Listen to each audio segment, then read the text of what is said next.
Cuyahoga Falls Fire Department personnel. We will have time for question and answers at the end, so please hold all questions until everyone has given their remarks. Thank you. So we're here today, we're all grieving as a community. Obviously the Cuyahoga Falls community, our heart hurts for the family. We're here to support them. They have been on scene and we've been doing everything we can to comfort them and provide closure. And for more of the details on where we stand today, I'll introduce Chief Chris Martin.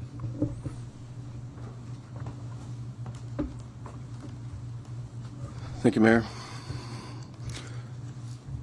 At approximately 6:48 in the evening of Saturday, June 21st, multiple 911 calls were made to the Summit County Emergency Dispatch Center reporting that a child and adult male had gone into the rapids and been overturned on an inflatable inner tube near the Portage Trail Bridge in Cuyahoga Falls. Cuyahoga Falls Fire Department units responded to the area along with Cuyahoga Falls Police Department.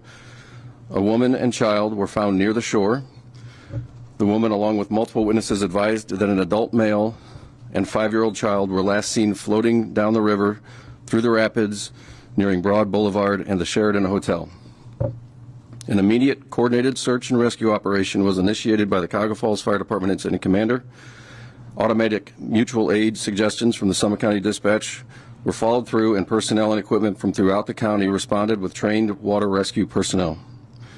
State Highway Patrol sent a helicopter unit and they assisted in scanning the area. Multiple drones were in the air and the search moved downriver. Nearing 10 p.m., the search was suspended due to fading visibility and hazardous water conditions. At approximately 8 a.m. yesterday, the coordinated search was resumed with county resources offering personnel and equipment. Around 9:30 a.m. around 9:30 a.m. yesterday morning, Saturday, the body of a 5-year-old child was recovered. He showed no signs of life and was pronounced deceased at the scene and transported to the Summit County Medical Examiner's office. The search continued throughout yesterday until close 9 p.m. and suspended due to fading visibility and remaining hazardous conditions. The search has entered day 3 this morning.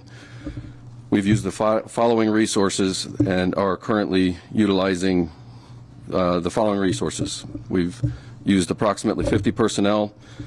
We've had 5 boats in the water, multiple drones, 2 search canines, and both shorelines are being covered along with side scan solar being deployed from the boats. Our goals for today are to research the areas that we searched yesterday to see what impact an overnight has had on the river and the conditions for our ability to search. And we are going to be examining new areas that we might be able to expand our search.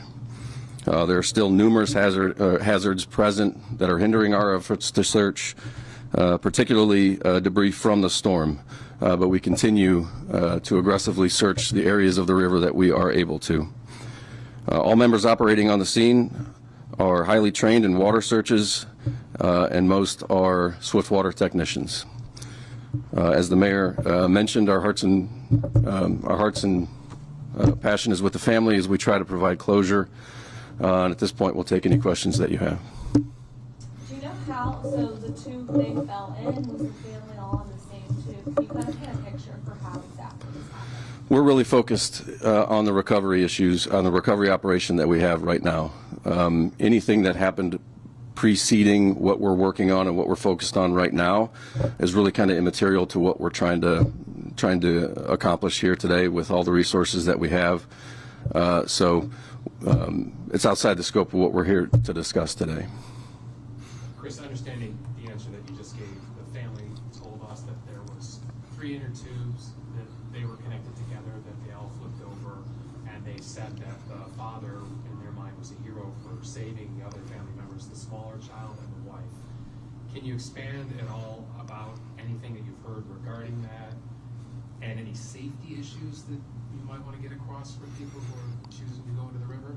Safety is always a priority for anyone in our position, obviously, but if you're going to enter into any outdoor recreational activity, there's a certain element of risk involved. Again, we're here to focus on the recovery efforts that we have and update you on where we stand.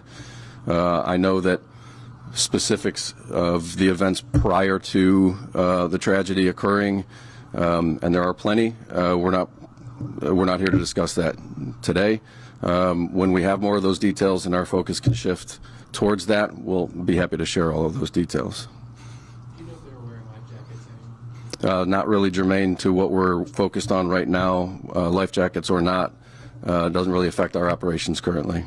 What can you tell me about the area that you're searching? Like, how big is this area that you're focusing on? Water levels? And I know you mentioned debris was an issue, but has the water receded and that's been better for you the last couple of days? Right, and we're blessed to have actually the incident commander on the scene right now. We brought him here to answer questions specific to that. So I'll introduce firefighter Dan Pittman. He's highly trained water technician, and he's in charge of the scene, so he can answer that question better for you. Dan, would you mind spelling your name? Daniel Pittman, Pittman.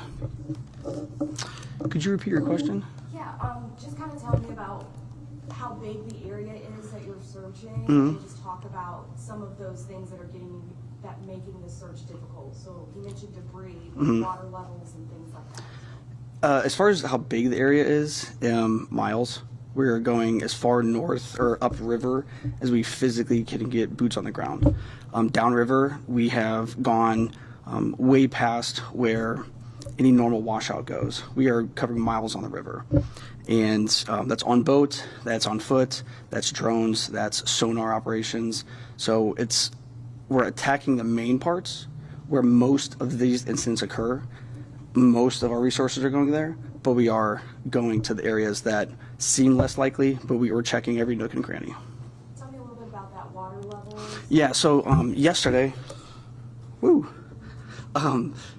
there was actually about 7 foot. We have a gauge that we use for swift water, and that gauge told us yesterday around 7.5, 8 feet. The day before, it was even more than that. So today, we're around 4.5 feet of depth at that gauge. And that is really good for searching because the water level has dropped a couple feet. Yesterday on scene, there was cement pylons and things at our operational area that we couldn't see yesterday, and we can see them today. So things that were inaccessible yesterday are absolutely accessible today. We've gone further upriver today. We've located more high hazard areas because the water flow has gone down. When you measure rivers, there's a flow to it and a depth to it, and it's all gone down today. So that's like the average 4.5 feet? No, so there's gauges throughout the river, and for anybody curious, there's an app called the River app, and they have gauges all throughout rivers in Cuyahoga Falls, really the country. And we use that for our water rescue team to set parameters for safety risks. Class 5 rapids, really dangerous, high risk. We will approach that differently. Lazy river situation, that's a different situation as well. So it's just at those gauges, it changes throughout the day, but they're throughout the river. They have locations on them. The one we use is, we call it at Hiram. But the area you're searching, 6.5 feet? No, it's maybe down to 20 feet, all the way to your ankles. Like I said, we're going everywhere, miles on the river. So it's not just one? No, yeah. Fluctuates. It fluctuates all the time. That river is a living, breathing animal. Yes. Are you searching south of the Gorge Dam? Or Yep. I should say downriver? Downriver. So that would be considered downriver. We're searching down there, absolutely. Has this officially become a recovery effort? This is a recovery effort, yes. When was the last time you would say you guys did something like this? Yesterday, the day before, weekly basis. We do this very frequently. Summit County specifically, we have a really highly trained water rescue team in any surrounding county, so we get called out of county, out of state. We're the prime water rescue team in really the area. Kent mentioned they had like 50 Yep. rescues. Is there something you want to get across to people? What caused, was it just the storm? Why was there so many, or is this just like... I can't speak on Kent, I'm not sure, but with water or with rain comes more water and nice weather following, so.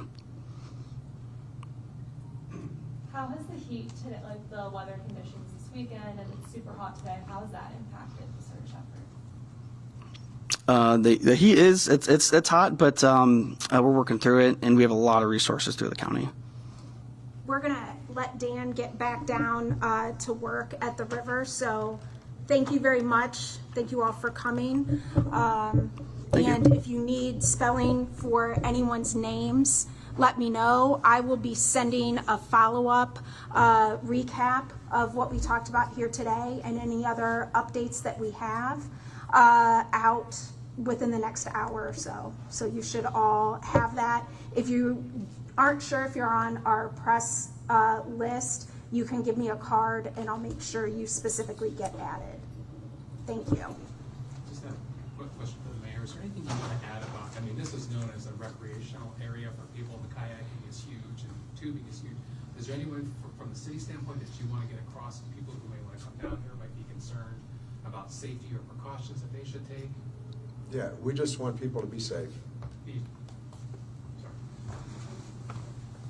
Safety is always our priority in the river and anything that goes on in the city, so we do encourage people to do their homework before they would get in the water. Thank you very much.